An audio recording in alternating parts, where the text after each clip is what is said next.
venue Usa ka for lugar. service and worship.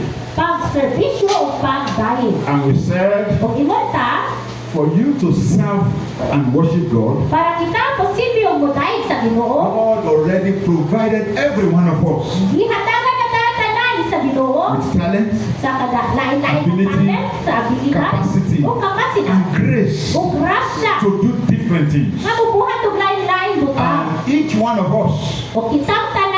are very important parts of the body of Christ. Importante kayo magparti sa lawas ni Kristo. So we said, for So example, imunta ka some ganina. are head, Nga uban sa some ulo, are neck, ang uban na sa some libo, are legs, uban na sa some tiyan, are hands, ang uban na sa kamot, some are bodega.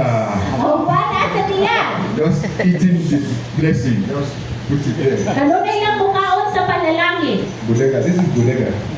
Everybody has bodega. I don't Kitang know that tanan na class. bodega. Dili lang ang doras na ay bodega. Everyone has a warehouse. Kitang tanan na ay bodega. You put Amen. your food there. Di na ni may butang ang imong pagkaon. So some are just receiving. Sa uban, kanunay lang butawan, Please give out. palihog, ihatag sa Tell kasoon. neighbor, give out. So, tihi ay mong tapan. Amen. Ihatag mo na sa Give out, uban. give out, give out, give out. Ihatag sa Give out, give out. Give out, give out. Ibahin, Amen. ibahin. Give out. Amen. Ihatag. Praise be the Lord. Hallelujah. So what are some of the areas where we can serve? So, usa man ang kalay-lay na areas na pwede ta mo silbi. What are some of the things that can help us to serve? O usang ubang mga butang nga pwede ta mo silbi. Number one, Una, making yourself available. di mo na ito kaugalingon nga available.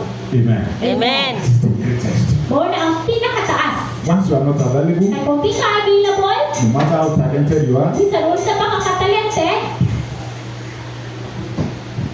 it doesn't count. dili ka ipon apil.